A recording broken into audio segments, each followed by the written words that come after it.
বিনোদনের হাজারো খবর নিয়ে শুরু করলাম এ সপ্তাহের বিনোদন.com।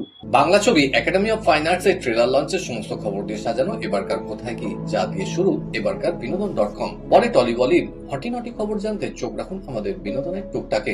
বাংলা ছবি রাপ্পারাও এন্ড ফুলস্টপ.com এর মিউজিক লঞ্চের খবর জানতে আপনাদের পরে চোখ রাখতেই হবে আমাদের গান ফানে। আর সবশেষে বিনোদনের চার ঝলক তো থাকছেই।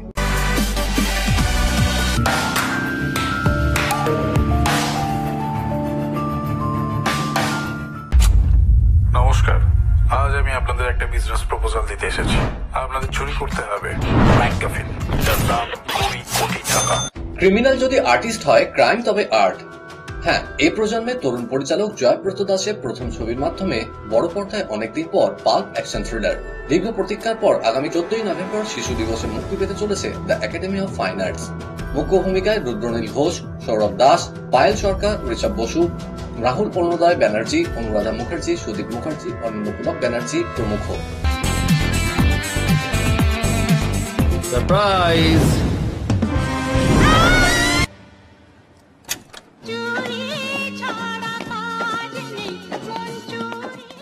ছবি মুক্তির আগে সম্প্রতি অ্যাক্রোপলিস মলে পরিচালক সুধীর মুখার্জিকে পাশে নিয়ে হয়ে গেল ছবির ট্রেলার লঞ্চ। পরে আমাদের মুখোমুখি হয়ে তারা কি জানালেন চলুন শুনে নিই।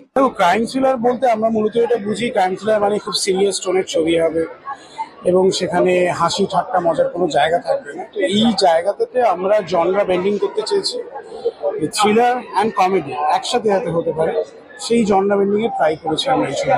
আমার মনে হয় যাদের ভালো সিনেমা দেখতে ভালো লাগে এই ছবি তাদেরও ভালো লাগে।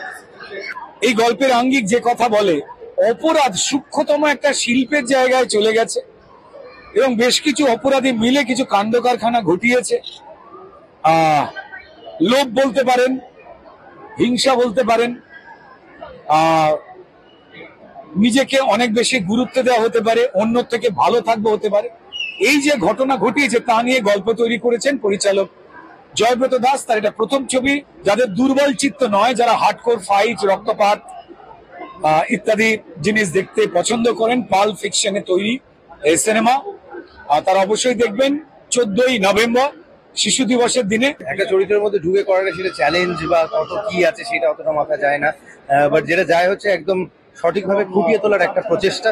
সেটা কতটা পেরেছি সেটা মানুষ জানাবেন। 14ই নভেম্বর রিলিজ করছে the academy of fine arts pulp thriller, এবং বাংলায় পাল্প থ্রিলার এর আগে আমার অ্যাকচুয়ালি মাথায় আসছে না, হয়তো হয়েছে, আমার মাথায় আসছে না, বাট ইনক্রেডিবল লাগবে। আমার আই ফিল প্রচন্ড ভালো লাগবে। মানুষ দেখুক, জানাক কেমন লাগছে।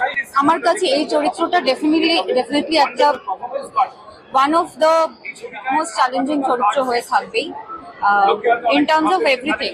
কারণ এই ছবিটাই এত অন্যরকম, মানে এই ছবিটা মেকিং, এই ছবিটার কনসেপ্ট সবকিছু, মানে এই পুরো টিমটাই কিন্তু আমরা সোকল যে ধরনের একটা ছবি ভেবে বা কাজ করে অভ্যস্ত, এটা একদমই তার থেকে 180 ডিগ্রি আলাদা এবং ডিফারেন্ট একটা জায়গা।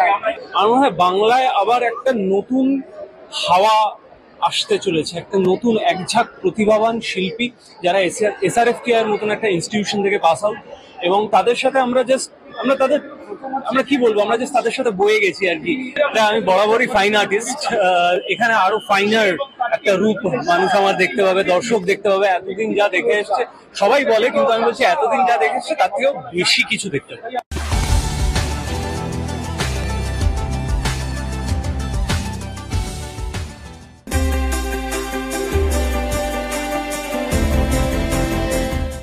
মুক্তির অপেক্ষায় আয়ুষ্মান খুরানা ও রশ্মিকা মান্দানা অভিনীত থামা।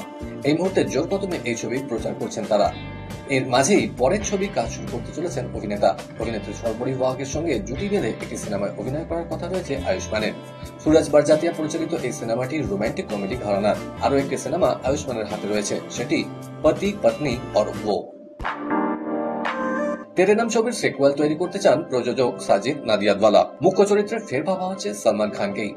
2020 সালে প্রয়াত পরিচালক সতীশ কৌশিক সিকুয়েল তৈরির ভাবনা চিন্তা শুরু করেছিলেন। অবশেষে 5 বছর পর সত্যি তা হতে চলেছে বলেই জানা যাচ্ছে। ইতিমধ্যে সালমানের কাছে প্রস্তাবও গিয়েছে, তবে তিনি এখনই কোনো কথা দেননি এই বিষয়ে, কারণ সম্পূর্ণ বিষয়টি প্রাথমিক পর্যায়ে রয়েছে। চিত্রনাট্য, বাজেট ইত্যাদি শোনার পরেই এই বিষয়ে সিদ্ধান্ত নেবেন অভিনেতা, তারপরেই ছবিটি ঘোষণা হতে পারে। জন্মদিনে নতুন ছবির ঘোষণা করলেন অভিনেতা সানি দেওল। সানির 68তম জন্মদিন, এদিনই অনুরাগীদের উপহার দিলেন অভিনেতা। গাবলু ছবির প্রথম লুক শেয়ার করলেন তিনি।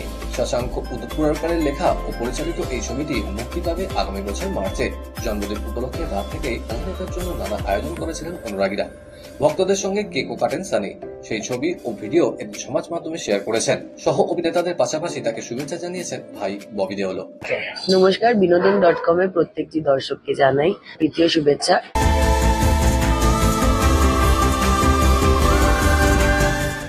পাড়ায় আছি অথচ ঝামেলা নেই, এটা হতে পারে না। নমস্কার, আমি তো ঠিক। আমরা মারবো আর ব্যাংক ব্যালেন্স বাড়াবো। লেখক সুজয় বন্দ্যোপাধ্যায়ের জনপ্রিয় বাংলা গ্রাফিক নোভেল চরিত্র রাপ্পারায় আসছে বড় পর্দায়। আগামী 21শে নভেম্বর মুক্তি পেতে চলেছে পরিচালক ধীমান বর্মনের নতুন ছবি রাপ্পারায় ও fullstop.com। অভিনয়ে অর্পণ ঘোষাল, অলিভিয়া সরকার, দেবাশিস মণ্ডল, দেবাশিস রায়, রজতাভু দত্ত, প্রান্তিক বন্দ্যোপাধ্যায়, ইন্দ্রাশিস রায়, সৃজন বন্দ্যোপাধ্যায়, চান্দ্রাই ঘোষ, লিজা গোস্বামী, সব্যসাচী চৌধুরী প্রমুখ। সম্প্রতি সাউথ সিটির এক ক্যাফেতে ছবির সঙ্গীত পরিচালক সুমিত মুখার্জি ও অন্যান্য কলাকুশলীদের উপস্থিতিতে হয়ে গেল ছবির মিউজিক লঞ্চ। ডুবে ডুবে সারা জীবন ঝরা পড়া রঙে কে কিছু। পরে আমাদের মুখোমুখি হয়ে পরিচালক, সঙ্গীত পরিচালক ও অন্যান্য কলাকুশলীরা জানালেন, আমি চাইছিলাম এমন একটা ক্যারেক্টার যেটা সবাই রিলেট করতে পারে। আর আমরা অনেক দেখেছি বিভিন্ন রকম ক্যারেক্টার, ব্যোমকেশ, ফেলুদা। তো আমি চেয়েছিলাম নতুন ক্যারেক্টার। তো এই করতে করতে আমি পেলাম যে রাপ্পারায় কমিক্সের স্টোরিগুলো পড়া শুরু করলাম। আমার খুব ভালো লাগলো। আমার মনে হলো যে এই ক্যারেক্টার যদি পর্দা আনা যায়, পিপল লাইক ইট। আমরা পড়েছি আর আমরা দেখতে চাই বড় পর্দায়। তো সেটা একটা মোটিভেশন ছিল, নতুন ক্যারেক্টার, নতুন জনরা। আমি চেয়েছিলাম একটু অ্যাডভেঞ্চার থ্রিলার এই জনরায় কিছু করতে। তাই সেটা একটা স্টার্টিং পয়েন্ট। তো এটার মধ্যে অনেক কিছু আছে, অ্যাকশন আছে, হিউমার আছে, ওয়াইল্ড এলিমেন্টস অফ কমিক্সও আছে, অনেক গান আছে যেটা আজকে তোমরা শুনতে পারবে। অ্যান্ড তো এইসব নিয়ে একটা অলরাউন্ডেড ছবি বানানোর ইচ্ছে ছিল। আশা করি তোমার ভালো লাগবে আর কি। এটা নিয়ে প্রচন্ড হোপফুল। আমার এত বছরের ক্যারিয়ারে আমি একটা অন্যরকম চরিত্র পেয়েছি, অন্যরকম ভাবে নিজেকে ভাঙতে পেরেছি, সেটা আমার কাছে একটা বিশাল চ্যালেঞ্জের জায়গা। আর সব থেকে বড় হচ্ছে নিজেকে প্রুভ করার জায়গা যে আমি অন্য কিছু করতে পারি। আমি আরো অনেক রকম, শুধু গ্রিটি ক্যারেক্টার্স নয়, আমি আরো অনেক কিছুই করতে পারি। আর সেটাই একটা প্রুভ করার জন্য একটা কাইন্ড অফ একটা চ্যালেঞ্জ টু মাইসেলফ।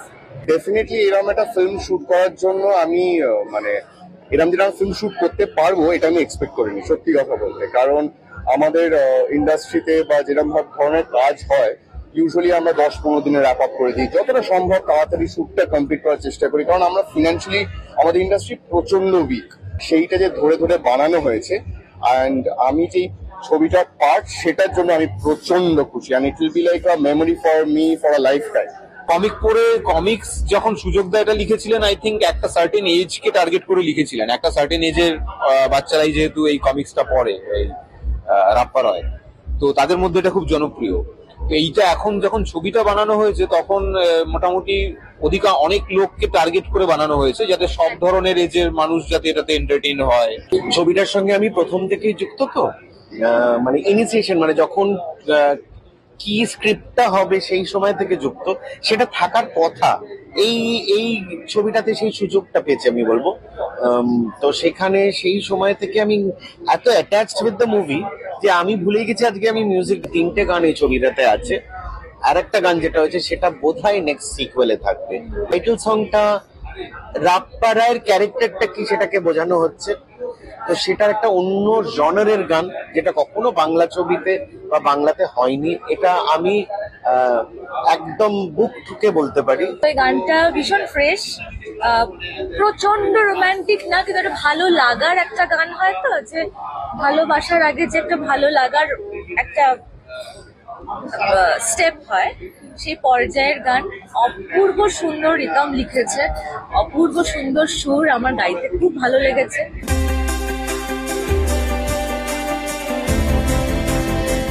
রাখলেন না এক কানাকড়িও। রঘু ডাকাত ইভেন্টে উপার্জিত সমস্ত অর্থ ফেডারেশনের হাতে তুলে দিলেন দেব।